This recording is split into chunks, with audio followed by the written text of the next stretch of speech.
এই মুহূর্তে আমরা সরাসরি নজর রাখবো প্রধানমন্ত্রী নরেন্দ্র মোদী বক্তব্য রাখছেন। आज हिंदुस्तान लड़ रहा है। कोरोना का ये कालखंड पूरी दुनिया के लिए अनेक चुनौतियां लेकर के आया है और एक प्रकार से दुनिया उस चौराहे पर आकर के खड़ी है जहां पर टर्निंग पॉइंट निश्चित है। आगे जो दुनिया हम देखने वाले हैं वो वैसी नहीं होगी जैसी कोरोना काल से पहले थी।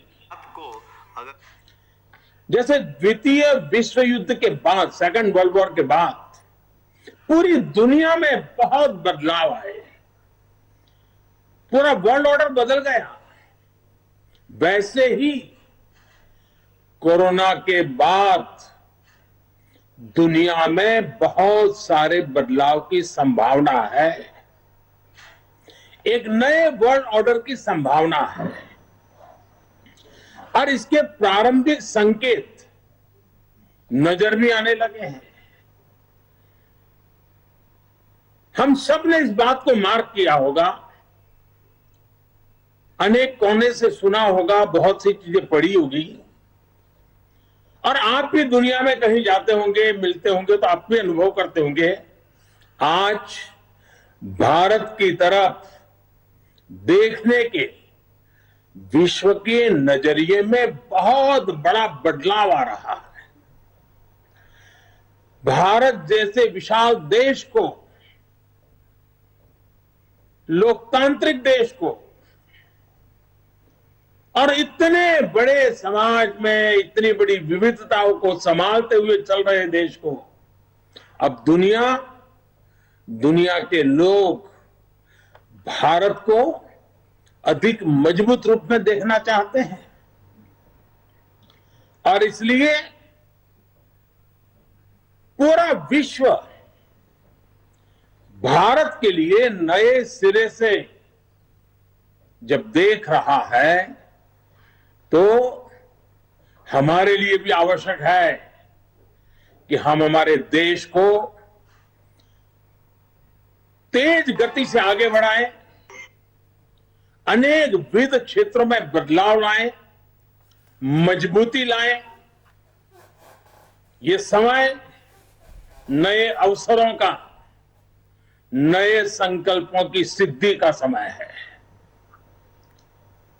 बहुत जरूरी है कि भारत आत्मनिर्भर बने और आत्मनिर्भर तो बने ही, आत्मनिर्भर भारत की नींव पर एक आधुनिक भारत का निर्माण हो।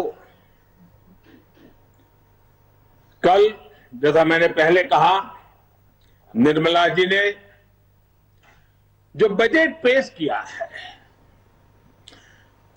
बाय एंड लार्ज हम देखें, पॉलिटिकल एंगल अगर हम छोड़ दें तो जो आर्थिक विषय के लोग हैं, समाज जीवन के लोग हैं, अखबारों में भी देखेंगे, कल टीवी चैनलों की डिबेट में देखेंगे, बजट का बहुत स्वागत हुआ है, बहुत सराहना हुई है। और आपने भी देखा होगा कि इस बजट में देश को आधुनिकता की तरफ ले जाने की दिशा में कई महत्वपूर्ण कदम है। साथियों, जब हम आज के बजट की चर्चा करेंगे तो सापेक्ष भी होती है, कुछ तो पुरानी बातों की तुलना करेंगे तब पता चलता है। बीते 7 वर्षों में जो निर्णय लिए गए, जो नीतियां बनी,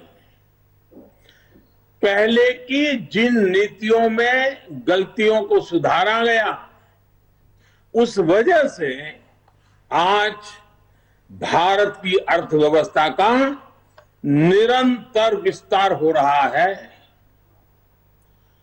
68 साल पहले भारत की जीडीपी 1,10,000 करोड़ रुपए की थी।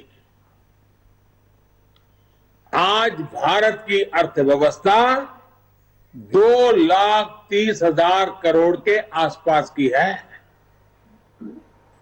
वर्ष 2000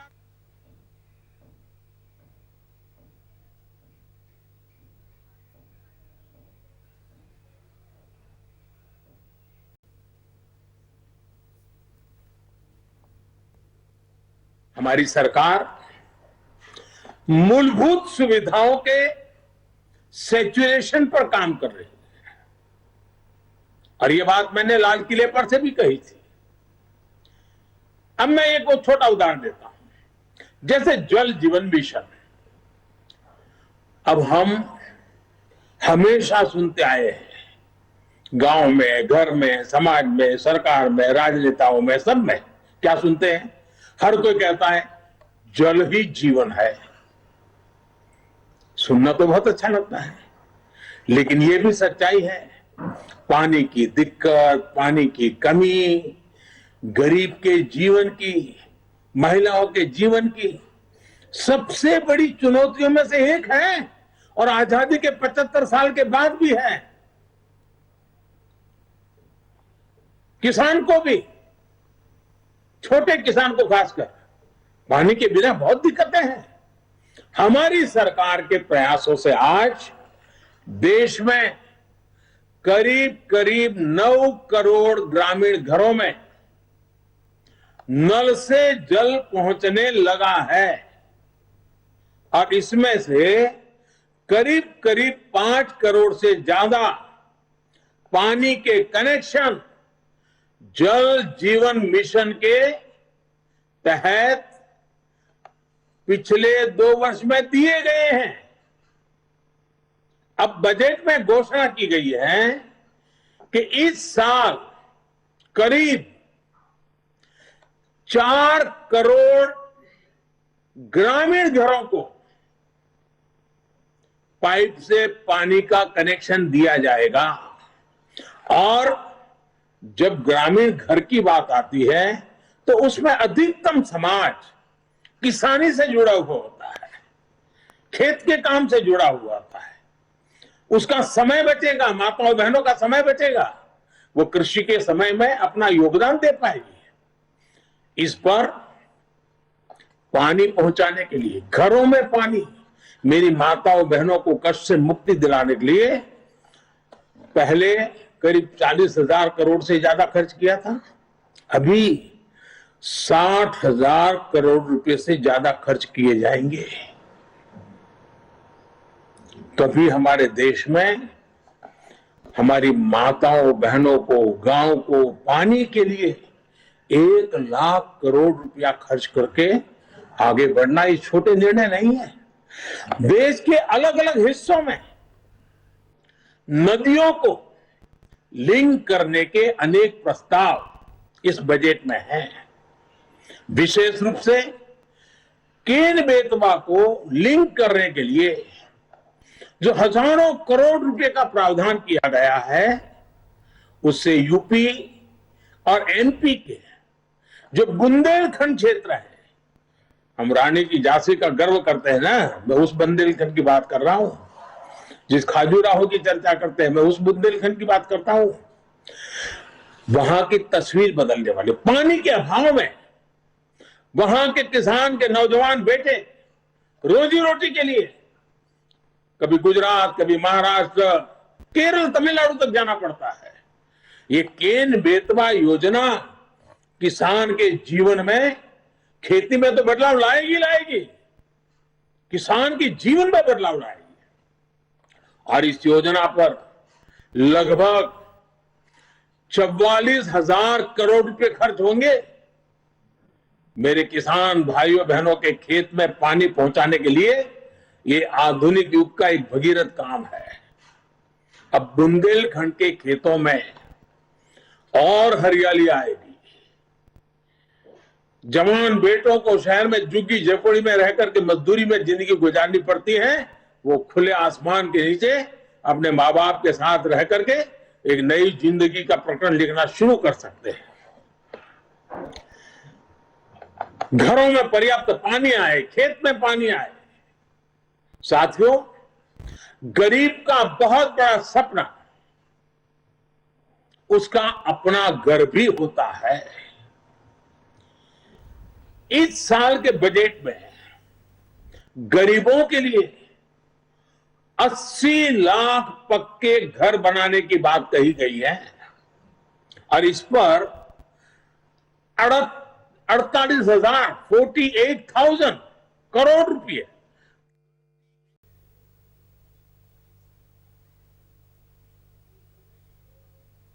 राशि भी बढ़ाई है और समय की ध्यान को रखते हुए घरों की साइज भी बढ़ाई है ताकि बच्चों की पढ़ाई न छूट जाए, बच्चों के लिए पढ़ाई के लिए जगह मिल जाए। बड़ी बात यह भी है कि इसमें से ज्यादातर घर महिलाओं के नाम पर भी है, यानी हमने महिलाओं को घर की मालकिन भी बनाया है। साथियों, हम सामाजिक न्याय के लिए तो हमेशा काम करते हैं और इसे अपना दायित्व समझते हैं। जैसे समाज की भलाई के लिए सामाजिक न्याय बहुत जरूरी है, वैसे ही देश की भलाई के लिए भी देश का संतुलित विकास भी जरूरी है। भारत जैसे देश में कोई क्षेत्र पिछड़ा रहे, कोई इलाका अविकसित रह जाए, ये ठीक नहीं है और इसलिए हमने आकांक्षी जिला एस्पिरेशनल डिस्ट्रिक्ट अभियान शुरू किया था। इन जिलों में गरीब की शिक्षा के लिए, गरीब के स्वास्थ्य के लिए, गांव की सड़कों के लिए, बिजली पानी के लिए जो काम हुए उसकी प्रशंसा संयुक्त राष्ट्र ने भी की है। अब इस बजट में घोषणा की गई है कि आकांक्षी जिलों में राज्यों के साथ मिलकर आकांक्षी ब्लॉक प्रोग्राम चलाया जाएगा, यानी उसे और नीचे ले जाया जाएगा, यानी विकास का लाभ आखिरी छोर तक पहुंचाने का एक वैज्ञानिक तरीका है और धन का सदुपयोग करने का, संसाधनों का ऑप्टिमम यूटिलाइजेशन करने का और फोकस एक्टिविटी करने का रास्ता है। ग्रामीण क्षेत्रों में ब्लॉक स्तर पर जरूरी सुविधाएं पहुंचे, इस पर सरकार का जोर है। साथियों, राष्ट्र की सुरक्षा के लिए हमारी सेनाएं, एयरफोर्स हो, नेवी हो, आर्मी हो, हमारे जवान दिन रात डटे रहते हैं, जान की बाजी लगा देते हैं।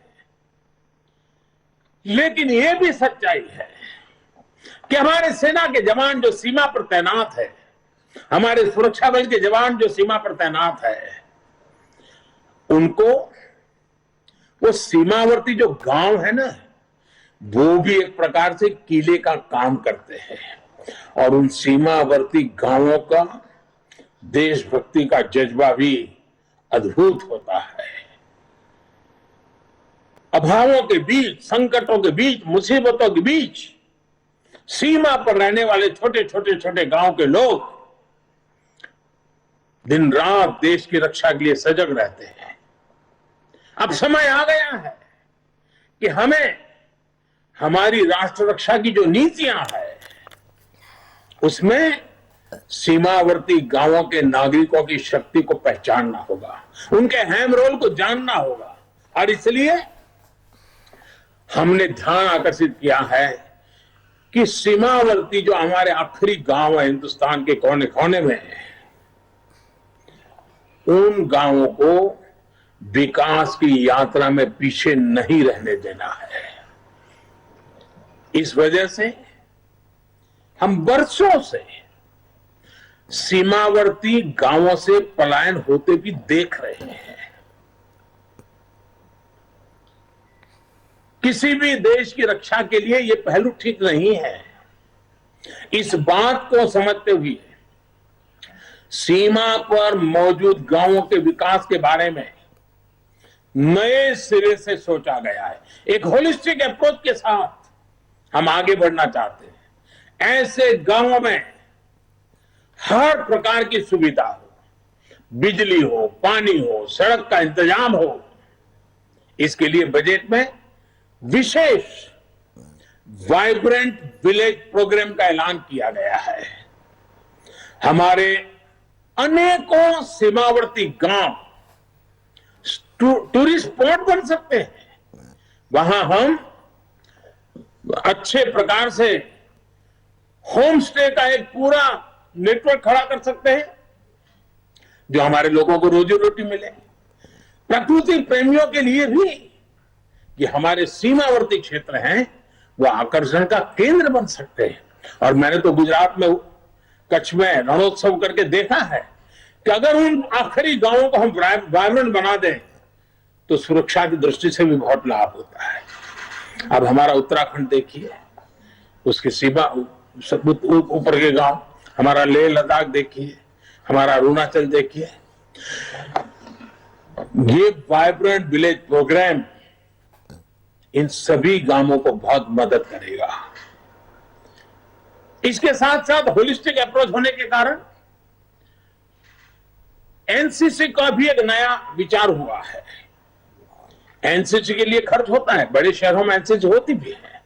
अब हमने तय किया है कि सीमावर्ती गांव, वो जो ब्लॉक होगा और वहां जो स्कूल होगी नजदीक में, हम एनसीसी का वहां केंद्र शुरू करेंगे, एनसीसी की गतिविधि चलाएंगे, ताकि ये सीमा पर रहने वाले बच्चे एनसीसी से ट्रेन होकर के भविष्य में आसानी से सुरक्षा बलों में जाकर के राष्ट्र रक्षा का नेतृत्व कर सकते हैं। इन पहाड़ी क्षेत्रों के हमारे बच्चों की ताकत बहुत बड़ी होती है। साथियों, राष्ट्र रक्षा से जुड़े एक और बड़े अभियान की बजट में घोषणा की गई है। ये है पर्वतमाला परियोजना। ये हिमालय के क्षेत्रों में आधुनिक कनेक्टिविटी और आधुनिक इंफ्रास्ट्रक्चर को विस्तार देने वाली है। इससे पहाड़ों में आवाजाही भी आसान होगी, टूरिस्टों के लिए जाने की सुविधा तो होगी।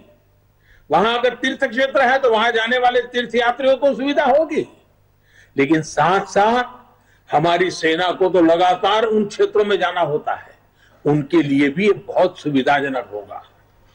इसका बड़ा लाभ हमारे हिमाचल, उत्तराखंड, जम्मू कश्मीर, लेह लद्दाख, नॉर्थ ईस्ट के हमारे कुछ क्षेत्र, वहां के भाइयों बहनों को मिलेगा।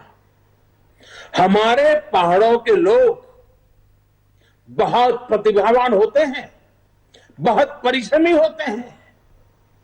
सेना से लेकर खेलों तक, व्यापार से लेकर कृषि तक, कितने ही क्षेत्रों में देश को उनकी क्षमता और प्रतिभा का लाभ मिलता है। ये हमारा सौभाग्य है कि हमें उनके लिए काम करने का मौका मिल रहा है। वर्तमान से हम जब पर्वतमाला से पहाड़ी क्षेत्रों में पर्यटन को बढ़ावा मिलेगा और साथ ही पर्यावरण की भी सुरक्षा बढ़ेगी। साथ साथ बैक टू बेसिक, हमारी ये धरती माता बर्बाद न हो, हमारी धरती माता की उपजाऊ शक्ति खत्म न हो, और इसलिए केमिकल मुक्त खेती, प्राकृतिक खेती। साथियों, इसके कारण किसानों की जो खेत में इन्वेस्टमेंट खर्च होता है, लागत घटाने में बहुत बड़ी मदद मिलेगी। कृषि को ये अधिक लाभकारी बनाएंगे। साथ साथ ये बीमारियों से मुक्ति दिलाने का बहुत बड़ा अभियान भी है, जिसका सबसे अधिक लाभ हमारे छोटे किसानों को होगा। देश के अनेक हिस्सों में जीरो बजट प्राकृतिक खेती पर काम चल रहा है।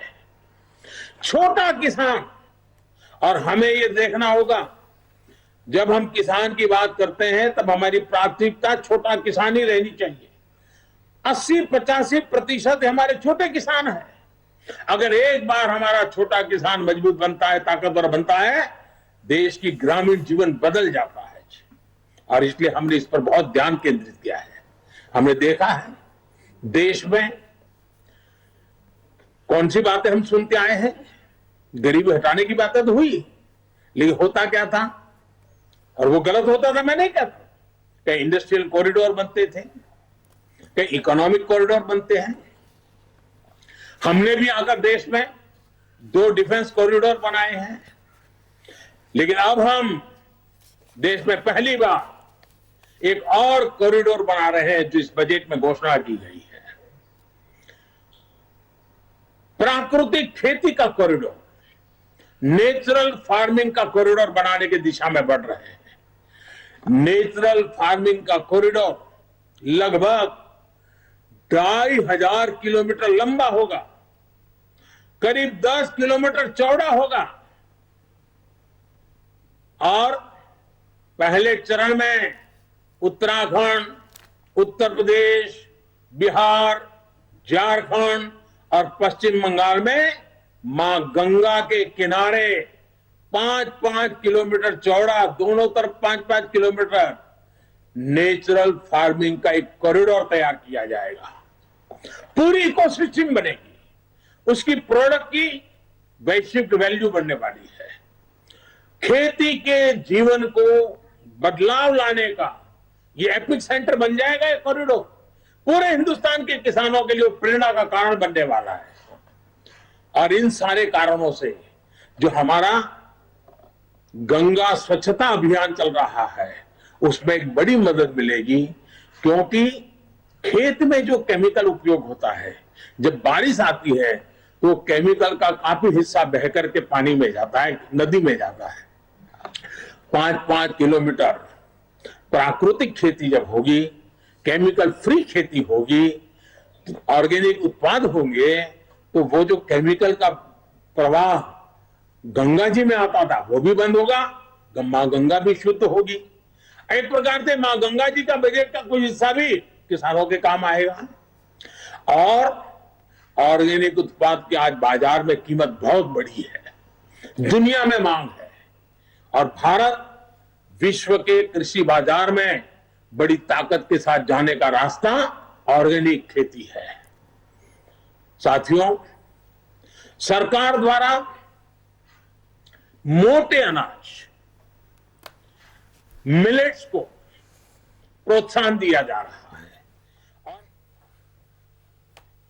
योजनाओं पर बल दे रहे हैं। अन्नदाता को ऊर्जादाता बनाने का भी एक बहुत बड़ा अभियान निरंतर चल रहा है, जिसके माध्यम से खेत में ही सोलार पैनल लगाने के लिए मदद दी जा रही है। आदिवासी किसानों को भी वनोपज से अधिक लाभ हो, इसके लिए बड़े स्तर पर वन धन योजना सफलता के साथ चल रही है और बजट से उसको बल भी दिया जा रहा है। साथियों, सरकार ने हमेशा किसानों के हित में हर जरूरी कदम उठाए। अब आप देखिए, बजट में रिन्यूएबल एनर्जी का खर्चा पड़ेगा, लेकिन उसमें एक महत्वपूर्ण खर्चा है किसानों के लिए सोलर पंप। अगर सोलर पंप हम सबसे ज्यादा किसानों के पहुंचाएंगे, सूर्य शक्ति से चलने वाला पंप, किसानों को रात को जागना नहीं पड़ेगा, दिन में ही अपने खेती कर लेगा, पानी पहुंचा देगा, शाम को परिवार के साथ अपना समय बिता पाएगा और उसका खर्च भी कम हो जाएगा। इसके लिए भी सोलर पंप का बहुत बड़ा बजट हमारे किसानों तक हम पहुंचा रहे हैं। साथियों, पिछले बजट में फर्टिलाइजर की सब्सिडी 80,000 करोड़ रुपए से भी कम रखी गई थी, 79,000 करोड़। लेकिन कोरोना के कारण अंतर्राष्ट्रीय कीमतों में सप्लाई चेन में गड़बड़ होने के कारण बहुत बड़ा उछाल आया। अब जहां हम करीब 80,000 करोड़ का प्रावधान किया था, हमें 60,000 करोड़ और लगाने पड़े। करीब करीब 1,40,000 करोड़ रुपया फर्टिलाइजर के लिए, जो पहले कभी नहीं करना पड़ा था। इसलिए क्योंकि फर्टिलाइजर का दाम बढ़ा है, लेकिन वो किसान पर बोझ न बने, इसलिए सरकार ने उसको झेला, ताकि किसानों की लागत न बढ़े, उन पर अतिरिक्त बोझ न आए। और इस बार इस सब्सिडी को 79,000 से बढ़ा करके 1,05,000 करोड़ रुपए किया गया है, ताकि मेरे किसान भाइयों बहनों को फर्टिलाइजर के लिए संकट का सामना न करना पड़े। और आने वाले कुछ दिनों में हम एक नई योजना लेकर के आ रहे हैं, नैनो फर्टिलाइजर। किसानों की बहुत बड़ी मदद करने वाला एक बहुत बड़ा अहम, हमारे वैज्ञानिकों की मदद से हमने अनुसंधान किया है, जो इस बजट में भी इसका सीधा उल्लेख नहीं किया है, लेकिन उस दिशा में हम काम करने वाले हैं। इसी प्रकार एमएसपी को लेकर भी अनेक प्रकार की बातें फैलाई गई हैं, लेकिन हमारी सरकार ने बीते सालों में एमएसपी पर रिकॉर्ड खरीद की है। सिर्फ धान की ही बात करें, धान की, जो सीधे सीधे छोटे किसान की जिंदगी से जुड़ा हुआ है, और छोटे किसान की खेती जेब के लिए नहीं, जीवन के लिए होती है। सिर्फ धान को ही अगर बात करें तो इसी सीजन में किसानों को एमएसपी के रूप में 1.5 लाख करोड़ रुपए से अधिक मिलने का अनुमान है। बजट में प्रावधान किया गया है कि 2,37,000 करोड़ रुपए का एमएसपी किसानों के बैंक खाते में सीधे ट्रांसफर किया जाएगा। इस साल के बजट में पीएम किसान सम्मान निधि के तहत 68,000 करोड़ रुपए का प्रावधान किया। 68,000 करोड़ रुपया सीधे डायरेक्ट बेनिफिट ट्रांसफर के द्वारा किसान के जेब में पहुंचने वाला है। और ये राशि भी पिछले साल की अपेक्षा ज्यादा है। इसका लाभ भी देश के 11 करोड़ से अधिक किसानों को होगा। और छोटे किसान के लिए तो ये रकम बहुत बड़ी होती है, उसको खेती में कुछ करने के लिए हिम्मत देती है। हमारे ग्रामीण क्षेत्र को, हमारे किसानों को बेहतर सड़कों का भी विशेष लाभ मिलने वाला है। प्रधानमंत्री ग्राम सड़क योजना का बजट पिछले वर्ष की तुलना में 36% बढ़ाया गया है। वहीं रेलवे भी छोटे किसानों की मदद के लिए विशेष प्रावधान करने वाली है। साथियों, नए संकल्प लेना, उन्हें पूरा करने और पूरा करने के लिए जी जान से जुट जाना युवाओं की स्वाभाविक प्रवृत्ति होती है। भाजपा युवा आकांक्षाओं और युवा सपनों को समझती है। ये इस बजट में भी स्पष्ट रूप से दिखता है। इस बजट में स्टार्टअप्स के लिए टैक्स बेनिफिट को आगे बढ़ाया गया है। युवा इनोवेशन, रिसर्च एंड डेवलपमेंट को लेकर जितने भी प्रावधान इस बजट में किए गए हैं, वो युवाओं को इनोवेट करने के लिए प्रोत्साहित करेंगे। मैंने खेती में जिस ड्रोन टेक्नोलॉजी की पहले चर्चा की, वो भी एग्रीटेक स्टार्टअप्स को प्रोत्साहन देगा। डिफेंस के क्षेत्र में स्टार्टअप्स हो या फिर डिजिटल करेंसी जैसे प्रावधानों से फिनटेक से जुड़े स्टार्टअप, ये युवाओं के लिए अनंत संभावनाएं बनाने वाले हैं।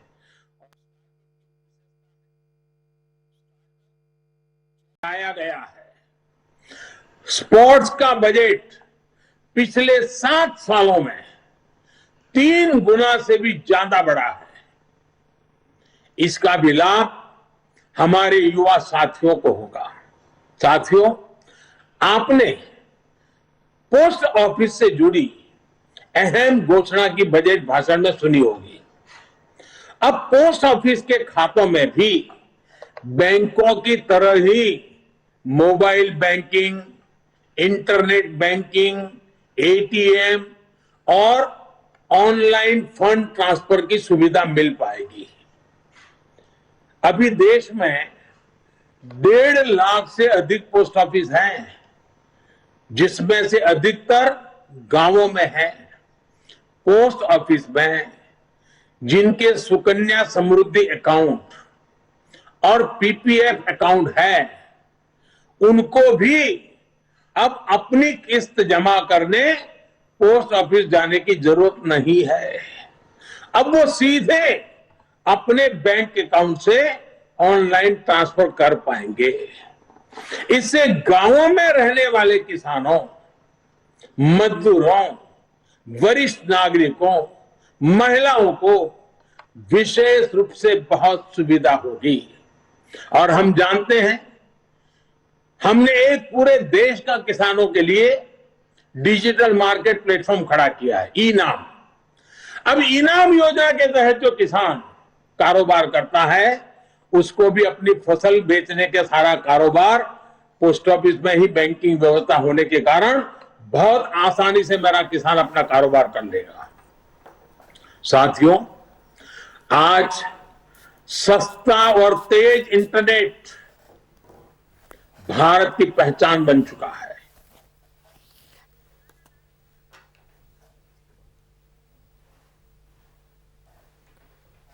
एक्टिविटी पूरी होगी। 5G सर्विस की लॉन्चिंग भारत में